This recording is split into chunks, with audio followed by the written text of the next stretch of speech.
Just doing a test if anybody ends up joining us.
Mm-hmm.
Hi, Victoria. Hey, good morning. Yeah, good morning for some of us. Some of us are tired. We just want to go to sleep. Good evening. It's like me last night when you sent your message. I went, oh, Yes. I'm so tired. Yes, you were up late. Sorry for obviously keeping you up late. You were up at 12 o'clock, I think, midnight. Yeah, I think I was up past that. I actually had a weird issue last night where I realized I was supposed to be going to a conference today that I'd forgotten about. Oh, no. And? Well, I remembered just in time, so that was good. Oh, you go. Okay, good. I'm going to plug the computer in because it's running out of battery, I just realized. I don't know if you can see me or if I'm just a shadow because the light's behind me. Yeah, you're pretty shadowed, but it's okay.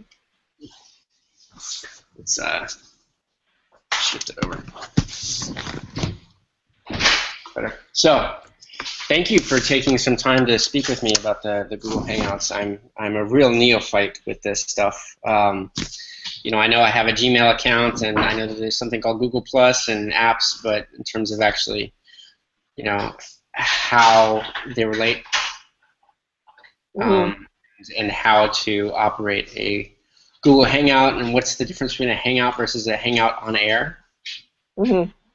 I mean, on air just means it sort of funnels through to your website and YouTube, or what does on air mean exactly? It means you're streaming live to the internet where people can watch. Okay, so it goes to YouTube and your website or wherever you have it, Yeah, it wherever you. streams to your YouTube, and then it's up to you to to stream it to whatever else you want it to go to. Okay.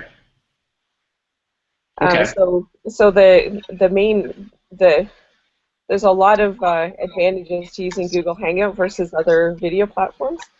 One of them is that the video quality is good, but it's not too good. So Okay. if you're trying to do it like to Nigeria or even some places where people only have access to Wi-Fi, quite often the streaming capacity is still good enough to have a video where they can see you, but it's not such a high quality that it becomes an issue with the in the different more pixelation of the video, that kind of stuff doesn't happen during the while people are watching. Sure. So it's kind of I did research on the various platforms to see what people around the world thought when they're using it for remote presentations, and Google Hangouts the favorite one pretty much. Okay. Yeah. What's this guy from Nigeria who wanted that as well? Yeah. So, but I've been wanting to actually get to know it a little bit better. I've not been, the guy who's developing or was developing my website recommended that, I put my email up on Google and have Google not host it, but basically to just have the website platform on Google or something. Anyway, I'm obviously not very techno savvy. Okay, you're smart enough to know that you need to talk to other people about it. And once I get used to something, I use it very well, right? Once I know how to use it, just the interest just isn't there for me. I have other interests, so I just need to become more familiar with it. But yeah, so I basically put in this not position, but I want to actually deliver this program, and I still don't know. I'm just trying to have a conversation with this guy to determine if it's going to be across various different locations, or if he's going to have like a couple of different primary locations that people are going to watch, let's say a big video screen and have a microphone. Right. So I don't know that yet. I'm assuming that it's going to be a lot of people just logging on from remote places to watch it, and thus with Google, I think Hangout you can only have 10 people participating or 9 other people participating. That's only people on the video itself. So you can have 10 people that are all speakers, basically, who could take turns. Okay. But so it's being streamed through to YouTube live. So if you have a bigger audience than that of people that are watching, then they can just watch on YouTube, and they have the ability to ask questions on there, so they can type them in and you can deal with them. Okay, and they also have a new applause app thing where they can actually, like, it's like a thumbs up, thumbs down kind of thing while the presentation's on. Right. Okay. So it's an app that's actually quite handy to use. I always use it because I think that audience participation is really important. Sure. But you actually have to turn that app on before you start broadcasting, otherwise you can't access it. It's one of the important things to know that you need to do before you get started. But which app are you talking about? The on-air app? No, it's called Q&A. Oh, okay. So I can't demonstrate it because we're actually on a call at the moment. But when you're setting it up, do you want me to run through basically how you set it up? Yeah, you know what? And I'll take some notes, and that way at least I'll have something to go on. It's also recording this to YouTube on my channel right now, so you can watch it back later if you want. Great, thank you. And hopefully you don't mind. It's not like people are going to watch. I can tell, like I can watch if people are looking or not, and there's nobody watching right now. So. Right. And we're just talking about how to do it. It's not like a big deal whether it's public or not, right? But if they're looking right now, they're seeing the two of us. They're seeing you and me kind of in a small box sort of thing? Or is it screen? Well, it's the same as what you're seeing right now. So it's because I'm talking, I'm the one that has the video on me more. As soon as you start talking, it goes to you. It's an automatic sound recognition that switches the cameras, right? Right. So you can also, the person who starts the Google Hangout can click on the person that they want. So if I want you, see, even though I'm still talking, you're the main person at the moment. And then if I'm talking, normally it would just be me that's automatically doing it. So you can switch it if you want to somebody else, but you can also just allow it to do it by the recognition. Right. Okay. So basically how you start a Google Hangout is you go into your Google Plus account, And then on the left, there's a drop down that has the options of the different things that you want to be able to do. Right. So, it has home, profile, people, photos, whatever. And Right. you go down and you hit Hangouts. Right. The difficulty with that is said that it's not enabled. Okay. Not You don't have. here, so I don't know. I mean, and I almost started a call with you a little while ago. Yeah, I So, saw that. it is, right? That was a Google Hangout. So, Yeah. So it has to be enabled, or you wouldn't be on the call with me right now. right, exactly. Yeah. So what does your okay? There's an option on here where you can do screen sharing. Okay. So it's in the top left. There should be a couple different. There should be one that looks like a green rectangle with an arrow on it. Yep. Mm-hmm. So could you screen share and then show me what it is that you're getting on your screen? Um, yeah. Let's see.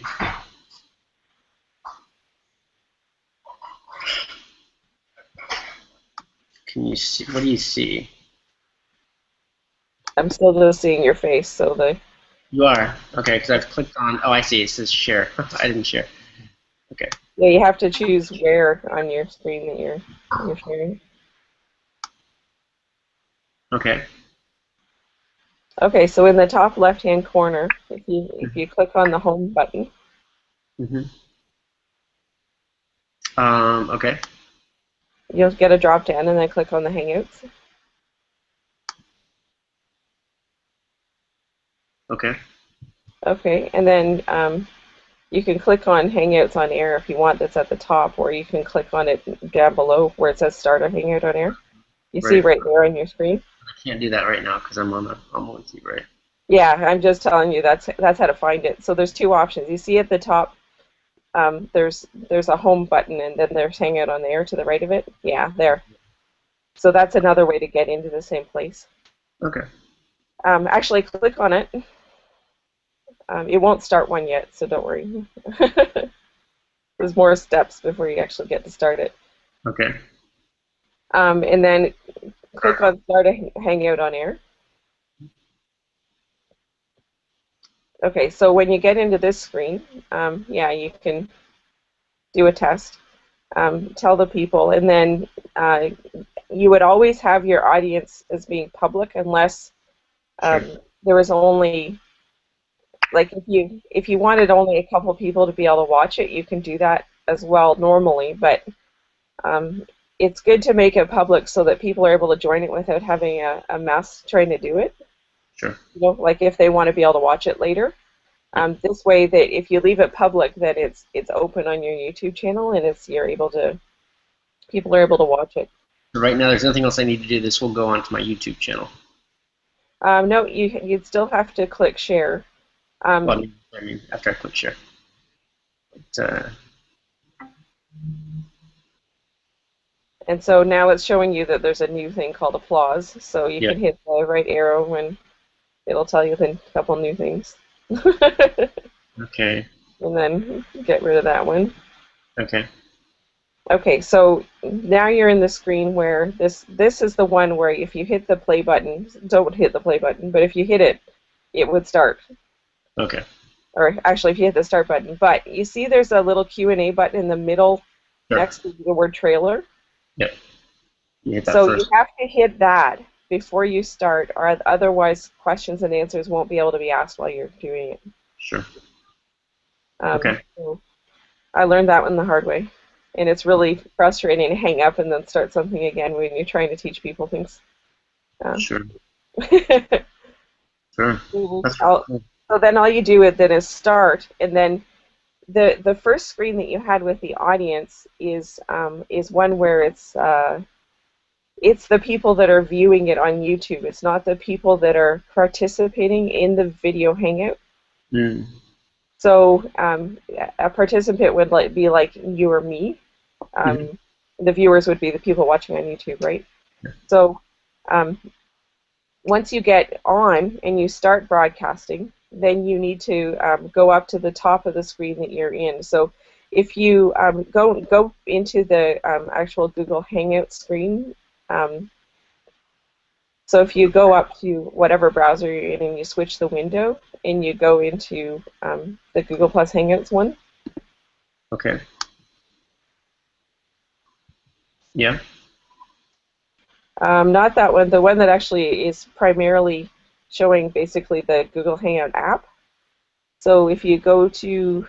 By the way, here's where I saw unable to sign in. It says this Hangouts feature has not been enabled for your account. You may chat in Gmail, make video calls from Gmail, Google Plus, and Google Calendar. But that doesn't make sense. No, that doesn't make sense. In a minute, what we can do is get you to test it out by calling me. Okay. But it might be easier to explain some stuff first, and then you can try it out. Okay. So you should have a window that's open right now that's the main one for us to be talking. So yeah. I didn't share that one with you. I just shared the Google Plus screen. Right. So can you go back to the Google Plus Hangout screen? The one that I'm looking at you on? Yes. Okay. Sorry, stop screen sharing? Sure. There you go. Okay. So what do you see? So if you've started the broadcast, up at the top there's a little person with a plus sign where it's invite people. Yep. So you can click on that, and then you can do that right now if you want. And yeah, then I did. you send an invitation to the person to join the call. Yeah. So you can either send the invitation right through here, or you can send it through the link. And that's the actual invitation for the person to talk as well on the call. Okay. So when my daughter Karina and I have kind of piloted the remote presentation for the Climate Reality Project, and like we've been presenting, I was one of the first 20 Canadians that Al Gore trained back in January 2007. So we've given a lot of presentations. So I think Karina's up to 170 times to 36,000 people. Wow. Yeah, so it's something we've done a reasonable bit on, and we've given quite a few of them remotely too. We've tried to set it up to places out of the country, but quite often their internet connection isn't good enough even to make a basic video call. So it's made it so that we weren't able to give the presentations, but we've given a bunch in the U.S. even though we're in Canada. There are parts of the U.S. where there are no presenters. Like we presented at Texarkana, because it's basically a redneck area, right, where nobody would really want to go in their own community and talk about climate change. Sure. Yeah. Yeah. That's like going in and trying to espouse the EPA regulations. Yeah, that kind of thing. Even though it's funny though, because a presenter ended up getting trained from that presentation, who now is doing presentations in Texarkana, so it's pretty cool. That's cool. I think in Asia they could really use this, and I just don't feel like there's enough requests. I had one request in Singapore from the American school. Yeah. But then they just completely dropped off the radar.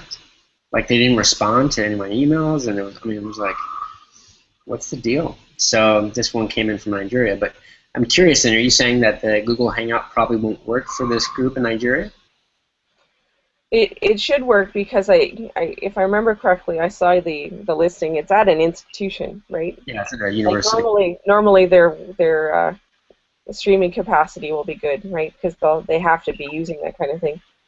Just I've had presentation requests from schools in Africa, where it's not necessarily as good. And I've had it for Jamaica and I'm trying to remember where else. The Bahamas. Yeah, I think those were the 3 places where I tried, and then we tried connecting, and it didn't have the streaming capacity to make it work. Because a lot of places it's kind of iffy and it's on and off. So it works Sure. well for email and for looking stuff up on websites, but not video conferencing. Sure. Tell me about the specifics of doing the presentation on Google Hangout. Like, how do you, like in a webinar, with like Adobe Connect, you actually load it up into Adobe.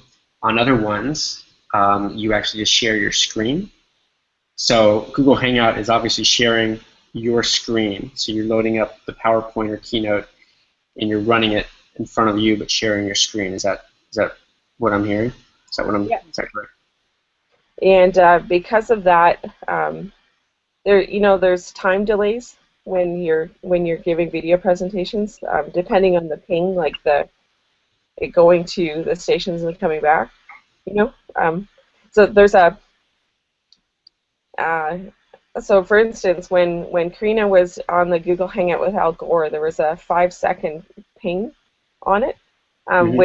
which creates that delay. It's like when you're watching national television or something, and they bring somebody on, and there's like, so how are you today, Greg? And You're just standing there looking at them going, oh, I'm good, thanks. That kind of stuff is happens. And when you're presenting, you have to be very, very careful and very aware of that. And you also have to modify the presentation for that. So, like, we have a slide deck that doesn't have any special tricks in it. Like, Al Gore loves all of his special stuff on his presentations, and I do too. It's really fun to make the fire go and, sparkles go across the screen and stuff like that. Just loud. for entertainment, yes. Yeah. But if you're doing a remote presentation, it doesn't work very well because of the time delay. It can really mess things up, and it also doesn't look good on the other end, because what'll happen is it'll, like, say you had a sparkler thing, it would go sparkle, sparkle like this. So it's not quite the effect that you'd have with a live audience in the room. Wow. So what about video? Can you run video? I mean, there's obviously a lot of video in the presentation. Video works fine. It's just that there's a you're starting. I'm starting to double of more. Say what? Sorry. When I'm talking, a double of more. Oh, you're feeling feedback? Yeah. Which happens sometimes. Yeah, let me get my mic.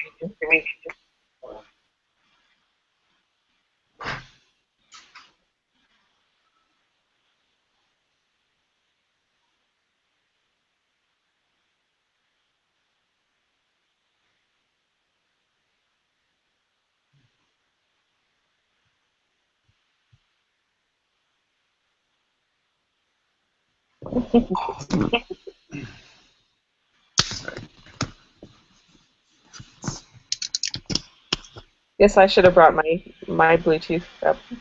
That's okay.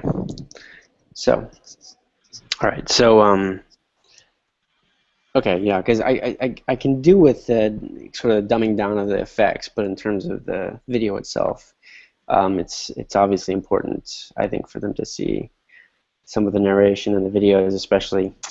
And that's another question: is how many slides do you actually put? I mean, these slide presentations as they stand, right, are like 280 slides. I'm like, when I got trained, they're over 400, so you're lucky. Like 100 max sort of thing is what I'm thinking, 100 maximum, especially because you want to bring in some discussion, you want to engage people a little bit, and so it feels like to me, I mean, it depends on how you use slides. Yeah.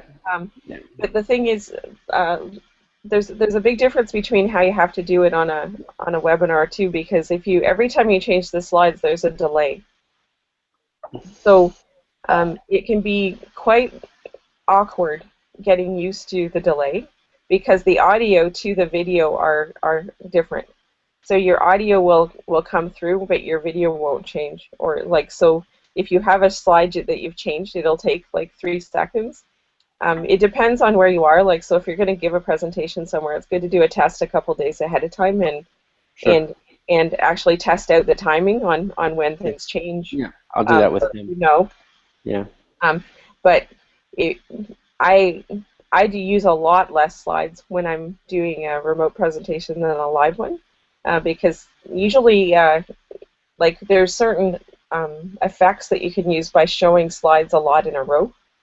You know, like if you remember from the original Inconvenient Truth movie, there's the one with the frog that is jumping into a hot water. Like, I have the slides for that I like to show because it's, you know, especially with kids, it's something that they really connect with, these frogs. Um, but I don't use that sequence when I'm doing a remote presentation because clicking through the slides and the transitions in it, the timing is really difficult to do, and it may not work on their end to be able to see them properly. Sure. When you're switching through them that fast. So um, Your for a audio is remote gone. presentation, I do maximum 2 slides a minute, and usually less than that. Yeah. So it depends. It depends on whether the slides that you're showing have an effect that you want to be able to show quite a few visuals for.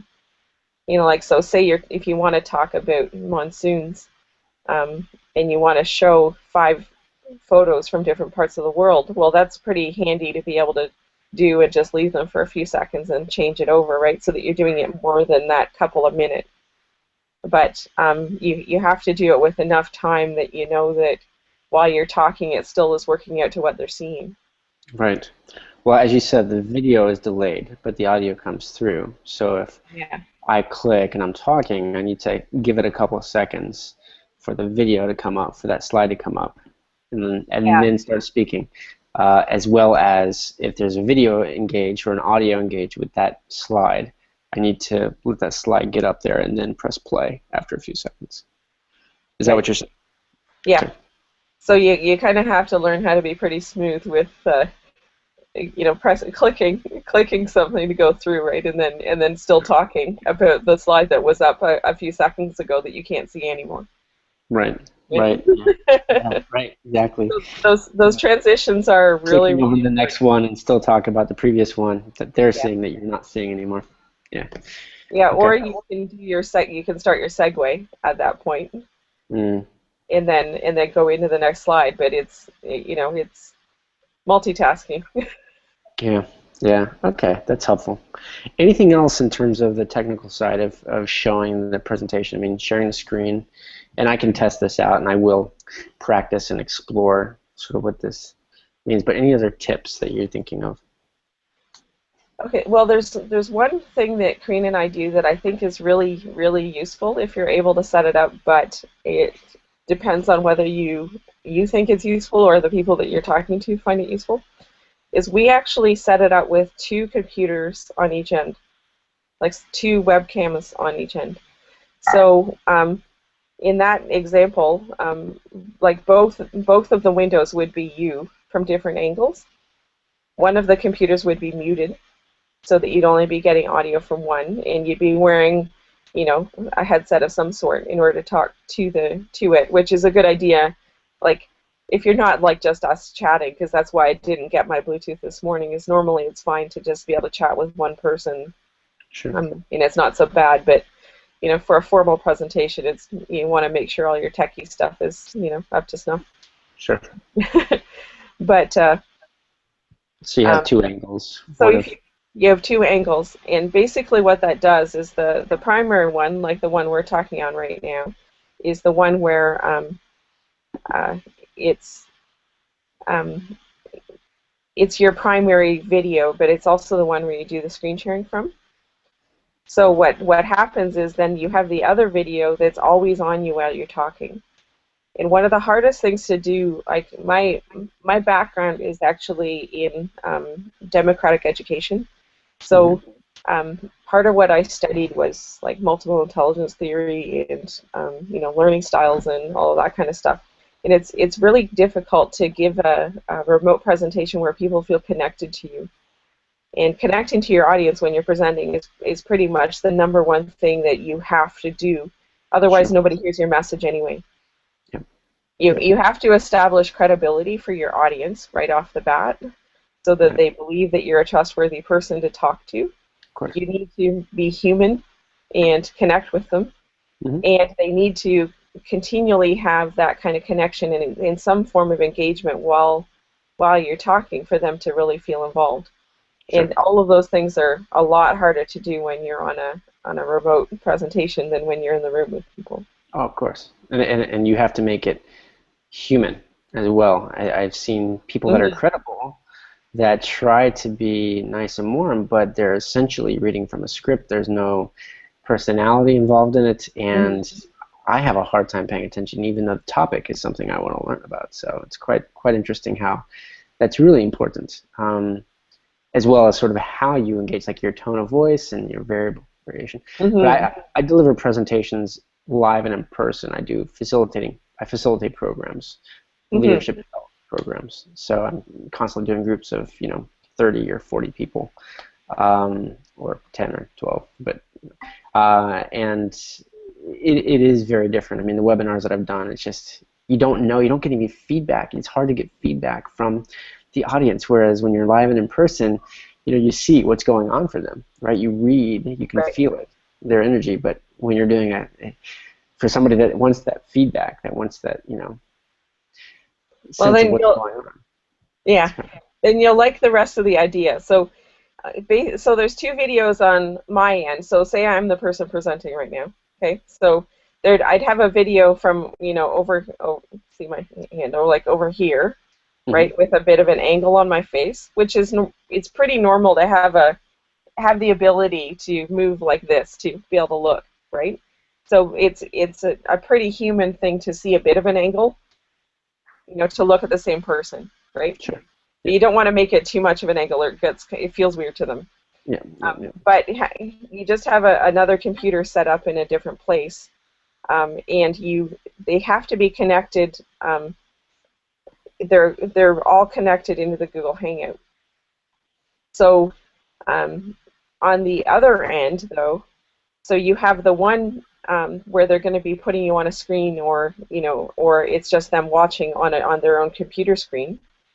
But then you also have another one to be able to look at the room itself. So, which is really, really helpful for two different things. You want it to be set up to be able to watch a bit of the screen, because then if you can see the screen, you can actually watch the video delay. Right. So you can be watching on your screen, and you can see when they can finally see that slide that you clicked on 5 seconds ago. But you also have it angled so that the only reason you need to see the screen is so that you can see when that flips. Sure. So you don't really need much of it there, but then most of it is actually facing the audience. Sure. And then you have a bit of an ability to read the audience while you're presenting, because you can just, you can look on your screen at the bottom of the little thing, and you'll see at least a certain amount of body language with what's going on with people. Now, if you were giving a presentation where it was just you giving it to one place, like all you were doing was talking to one room, I would find that using Skype for that and I guess it could be Google Hangout, but doing 2 one-on-one calls to computers would probably be more effective. So instead of having 4 on one screen, you'd have the one-to-one on each end. Like so say it was me presenting to you, and you've got an audience in that room. Right. So we'd have this one set up, and then we'd have my other computer that has the other angle on me set up to look from my end, and on your end, it would be showing where the screen that you had up for people to watch in a bit of the room, but that computer would be connected to my one that's looking from an angle. By Skype. Yeah. Because then you'd have a bigger screen that's available on both ends that are showing. So I'd be able to look over here and see the room on a full screen. Right. And then on your end, you'd be able to see me talking on a full screen the whole time in the back. Because that would be the one that isn't being shared with the slides. Right. But I'm just thinking of the audience doesn't see that screen. Just if it's a larger audience, it doesn't see that angled screen that you're using on Skype. They're only seeing the shared screen, or what is directly facing you, right? Right, except that they in the bottom they'll see the small version of you. Okay, right. So when you're presenting, you see that this little person, the other engaged person is on the screen. Okay, Um, and what you do is you flip back and forth so that they can see that part of the time. sure. I'm Um, just thinking. So when you're screen sharing, do you still have the video coming from you that's on the bottom? So you'll see the screen, but you'll still see the person who is sharing the screen? Does that make sense? when it flows through to YouTube, the people that are at the bottom of the screen don't show up. Okay. Okay. So do you know what I mean? So if right now you're the person that it's focusing on, so Mhm. my talking right now wouldn't be flowing through to YouTube. Like you could hear my audio but not my video unless I flip over to me to actually hear, and then Okay. that's going to show up with that, but it Okay. won't do it unless it's actually uh, unless you're clicked on it. Okay. Okay. Cool. It's just really helpful if you can try it out so that you can see the audience, because then also you can do live question and answer where you can Right. see the people asking the question. So you actually, at the end of a presentation, you can actually get people to stand up in front of the video in the room and ask you a question, Right. right? And then they all see that you can see them, you know? Right. Um, Right. on the Q&A app, people can type in questions from YouTube, and then there's a, like if you look on the left and you click on the Q&A button for, because that's enabled on here. At the right, can you see the ask your audience to submit questions, and they will appear below? Yes. Mm-hmm. So if people are on YouTube, um, I'm going to do this just for a second, just to I'll show you how it works. It's not normally good to run the video at the same time, the YouTube channel at the same time as you're live streaming, but it's the only way to do it. And ask you a question. I'm getting Right. double. Yeah. um, But I can look at it. I can look at your YouTube channel, right? yeah, but it's always weird to And have then they all see video that on. you It keeps doing that. can see them, you know? Um,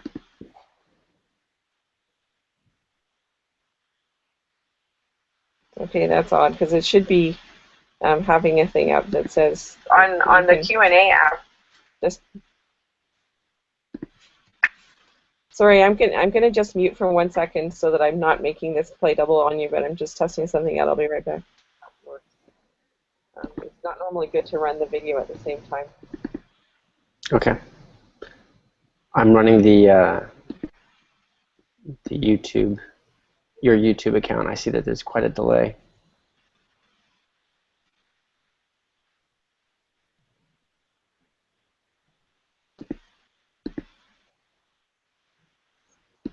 Hmm.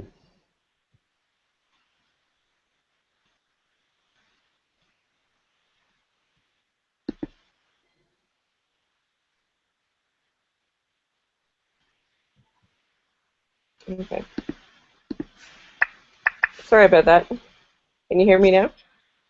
I can hear you. Can you hear me? Okay. Um, So the I'm running your YouTube right now. Just so you know, I've got it on okay. mute, but I'm running your YouTube, and it's quite a delay, like minutes. It looks like. Oh yeah, but it'll be it's because it only plays from where you start. So for instance, I live stream our local hockey games here. Yep. It's just a fun thing to do so that our local fans are able to go away to somewhere else and they can still watch, right? Yep. Um, so when we're streaming that, even though the live stream is going up live, if they're watching it and they play it and then they pause it, it will start again at the same place it was at. It won't continue on to being live. But no, I logged in when it was live. That was the first time I logged in. And so where it was logged in, when it said live, was just about 45 seconds behind where we actually were. Oh yes, that's what you meant. Um, yeah, because yeah, it is. It does take a bit. Yeah, I know sometimes when we're live streaming the hockey games, it can be even a couple minutes behind with what it's doing for YouTube. Oh, 'Cause- so What's you were that? able to put the question no in? No, I didn't do that actually. Oh, well, that's exciting. Somebody, we have one viewer online who wrote no for us as an optional question. So Yes. that's good. Thank you, Isim, So from McDonald's in Turkey. SM Yanis. I love your country, by the way, SM Yunis. I love your country. I've been there many times. I was in the riots actually. In fact, I was in Istanbul for training for the climate change, for the climate reality training, and so when we left on the second to last day, well, Saturday, and there was a Sunday program as well, but Saturday night, that's when the major crackdown came on the protesters, Gezi Park area, Taksim Square. And so we were walking towards, because we had to get to our hotels, which was on the other side of Taksim Square. And as we're going down, then suddenly we see these, because it's at night, we see this smoke sort of in the lights coming, and then everybody's running in this mass stampede of people, and then we were just caught in the tear gas for hours and hours and hours. We were trying to hide in places. We got into a hotel, but still, just the tear gas was all in the hotel, and it was just burning our eyes and throats and stuff. It was crazy. That must have been really crazy. Yeah, And a lot of us from the international climate leader community were really worried about everybody. it was crazy. And the thing is, we that night after the program was done, we were all outside to have pictures and stuff with Al Gore and things like that. And so, but at one point, I saw somebody say something to him, and they just booked. They left. They were like gone. Somebody got word to them that the police were going to crack down, and nobody told us. It was Oh, like, thanks, guys. Oh, it was crazy. Yeah, that would be crazy. but he just took off. He was gone very quickly at a moment's notice. I was like, okay. Anyway, speaking of which, I actually have to go because I have to wake up in about 6 hours to go to the airport. So early flight. 6 I a.m. understand. So this has been Well, I really guess helpful. you Thank can explore more. And if you have any other questions, it would be good to kind of play around with the questions app Sure, because it's really helpful to be able to get these questions while you're presenting rather than in a verbal form. sure. Because, some people just feel more comfortable doing it that way anyway. But Yeah, it and really it doesn't interrupt your flow either. You can basically go to it when it's appropriate, right? yeah. So it doesn't stop your flow. Um, so yeah, no, that's good. Yeah, so Oh, if it's you good. can Check it play out. with that and get people to ask you questions online, to get a couple of people to watch it with you and test it out sometime. Yeah, Then you can play with how you rank the questions and stuff like that. Like, because you can answer them and select ones and put them at the top. That's the main thing to answer, and yeah, things yeah, like that. yeah. So I got an email before we go. I got this email from the guy in Nigeria that's the contact for this. So apparently he'd gone MIA for the last like 5 days because I was trying to figure out a time so he and I could have an initial discussion. And he emailed me and he said, I'm sorry. He said, I have not had internet access. I've basically been taken. I was kidnapped by he said, evil people. He said they were holding him for blood money. And so his phone and everything and his money was all gone. But they were trying to hold him for ransom for blood money, basically. And so he had to work his way out of that situation. I'm like, that's just crazy. He's like, yeah, sorry, I'll get back to you soon. I'm like, oh, it's just like, it happens. I'm like, oh, man, it's a different world than Yeah, what we live in, it's Nigeria. hard to understand. I'm Crazy. I'm actually going to a nuclear association meeting today, um, like a conference. And like my husband works at Bruce Power, which is the biggest nuclear installment in the world. Wow, Um, and so we have different security issues here. I'm sure. Yeah, well, But it's more catastrophic, but less daily occurrence, yes.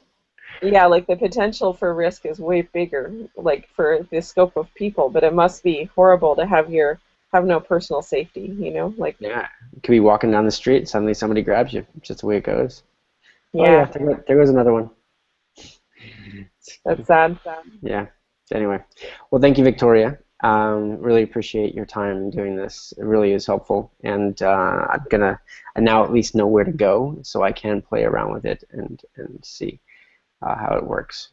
But I can go back to your channel as well and watch this because it'll be recorded, right? Yep. And I also have I think I made up an information sheet when we did the training for the Canadian presenters. So Okay. I'll take a look for that and Oh, send it to you. that'd be If great. that should help you. That'd be very helpful. Thank you. And I will let you know about when my presentation is. If you want to log on, you're welcome to do that. Or I'll just have it recorded, obviously, so you can take a look and let me know how it went. Sure. Cool. Because Sounds like fun. I'd like to continue doing these as part of my own, not my for-profit company, but in terms of just obviously some of the things I do in terms of creating awareness. Hmm. Something I want to do in terms of putting it on my company website, just to get it out there. So we'll see how that Yeah. works. It's a very handy thing to be able to do, and especially because it's all free and it's automatically recorded. There's Right. lots of ways to be able to use that so that, like, you can make it all private too if you want, right? So Yeah. say you were doing a training but that you wanted it so people could watch it back if they later, you could just live stream it, Sure. not for the purposes, not for any other purpose other than for them to be able to watch it later. Right. Right. Yep. Cool. Good. All right. Well, have a Okay, good well, day. get to sleep. I Yeah, will. you have a good day too. Thanks. Talk to you later. Yeah, bye-bye.